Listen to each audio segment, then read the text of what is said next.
You can't build wealth. You can't get rich if you don't do this. Guys, on this video, I want to talk to you about this piece that a lot of people leave out when they talk about building wealth or getting rich or having more. The piece that they leave out is they leave out the piece of discipline. Look, you can't get rich if you don't have discipline. You cannot or will not get wealthy if you don't have a commitment to discipline. Now, my question to you is, do you have the discipline that it takes to build wealth or the discipline that it takes to get rich, right? That's the question I have for you. Let me know in the comments below if you think you have that discipline or if discipline has been the one thing that's kind of held you up from gaining more wealth or building more riches in your life or any impact that it may have had on your money. Let me know in the comments below, guys. I want to have a quick conversation about discipline, about the commitment to discipline, and just having the commitment to building wealth. See, a lot of people leave out the fact that you can make all the money in the world. Your income can be hundreds of thousands of dollars a year. But if you don't have discipline with your money, you ain't gonna have no money. You're gonna be living paycheck to paycheck and not having the money that you think you should have, but you're missing this one piece. And that one piece is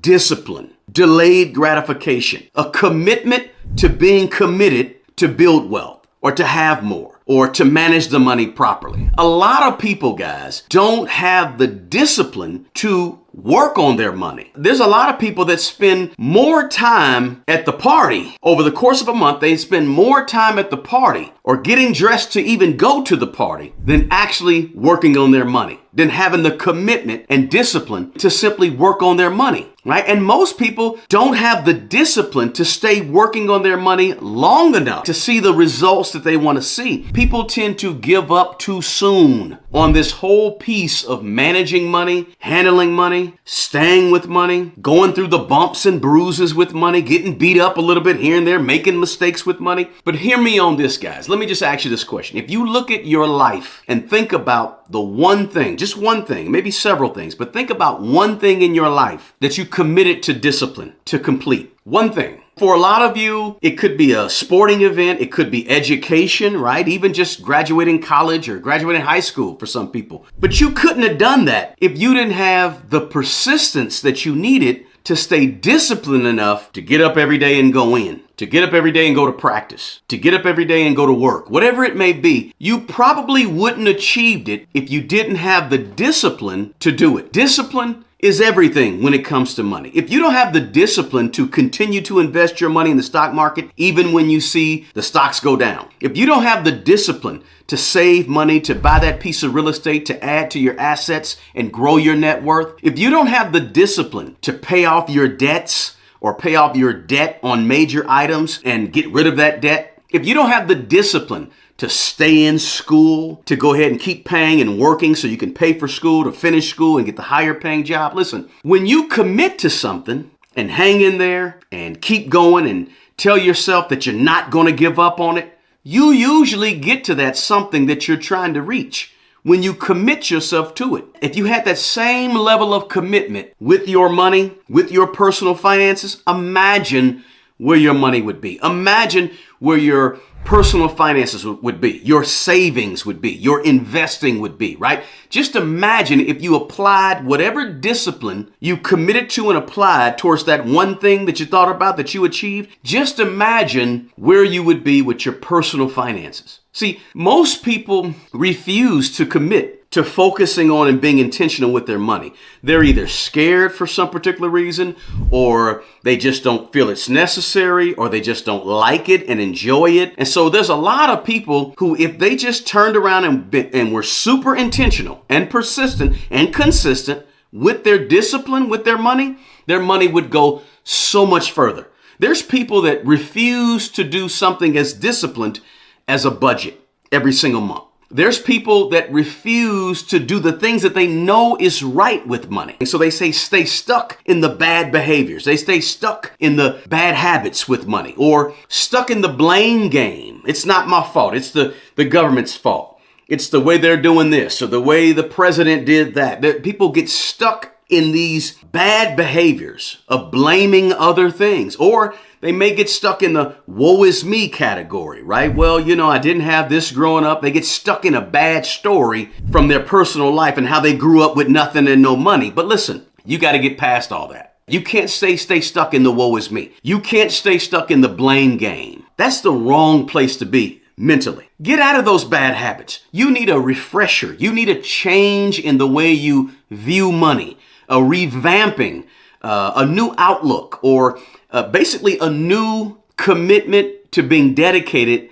to doing something different with your money, forming new habits with your money. But it all starts with the commitment that you decide to make. Just like you committed to get that college degree, or just like you were committed to get that high school degree, right?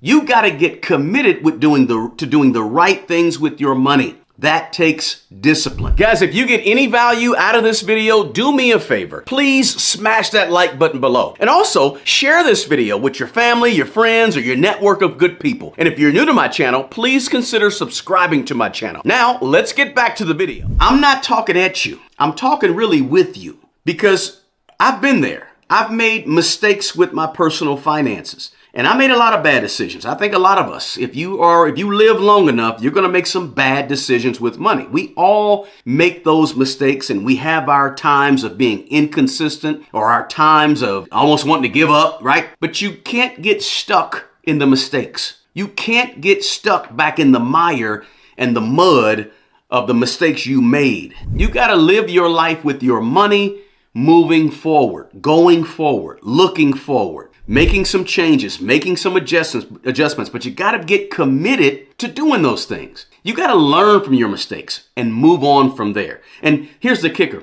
You want to try to make more right decisions with money than bad decisions with money. Everybody's going to make mistakes. Just don't repeat the same mistakes with money over and over and over again, right? That's where you end up getting stuck for 5 or 10 or 15 years. But the lack of commitment destroys most people's ability to stay with it long enough to build some wealth. You got to establish that management of your money, have an emergency fund, do a budget, take advantage of some of the low-hanging fruit that's sitting right there at your job. Maybe your job offers a 401k and you're only putting 2% in there, but they match up to 6%. You take advantage of that, right? All that type of stuff at your job. Stay committed. If you have a side hustle, side business that you really, really want to grow, stay with it. Commit to it. Commit to the business. Commit to the side hustle. I know people that start side hustle, side hustle, side hustle. They're never committed to one side hustle. And the fact that they're not committed to one side hustle means that they're all over the place. And, they're interested in this one day, interested in that, then they want to do this. And they're not committed to one thing for long enough to make it work for them. But you got to commit to buying that piece of real estate, or opening up that brokerage account at Vanguard, Fidelity, Charles Schwab, wherever, E-Trade, doesn't matter. Commit to it. Stay with it. Don't give up. Don't stop. Don't quit. Just keep going. Along the way, you have to be willing and committed to making some sacrifices. Some of those sacrifices are going to involve your time. Some of those sacrifices are going to involve energy. Some of those sacrifices are going to involve you actually spending some money. But keep this in mind, guys. The most powerful thing in the world is a made-up mind. The most powerful thing in the world. Once you make up your mind and you get committed and you get disciplined, anything is possible. Anything. You also have to commit to this, guys. You got to commit to taking personal responsibility. Personal accountability with your money. And personal accountability with your money means when you look in the mirror, it's on you. You have to be the one that says, I made the mistake, now I'm going to fix it. See, personal responsibility is the secret sauce. Personal responsibility with your money is your power. But when you blame other people, other things, you give up your power. You give it away. And I'm saying you got to get that back. You got to be committed to personal responsibility with your personal finances, your financial decisions, the things that went well and the things that went wrong. It's all on you. You got to look in the mirror and you got to say, that's on me. I did that. Now, because when you do that, that's your power to change things. If you have the power to mess it up, then you take the power to fix it. That's personal responsibility and self-accountability. Hey, listen, guys, I just want to have this quick conversation about the fact that you can't build wealth, you can't get rich if you don't do this. Be committed to discipline when it comes to your money. Be committed to the wealth building process when it comes to your money. Be committed and disciplined enough to stay with it even when things go wrong. Be committed to taking your power, which is personal responsibility. Hey, the best person to take care of the old you is the young you. Take care of yourself and take care of other people. Guys, I offer one-on-one financial mentoring and coaching. If you're looking to grow your current income by adding additional streams of income, or you simply want to maximize your current income and get the most you can out of your money right now, or if you simply just want to become a better manager over your money, a better steward over your current personal finances, I may be a good fit for you. You'll find a link to my one-on-one personal financial mentoring and coaching below, along with a link to my schedule. Please feel free to reach out to me, guys. Until the next video, peace.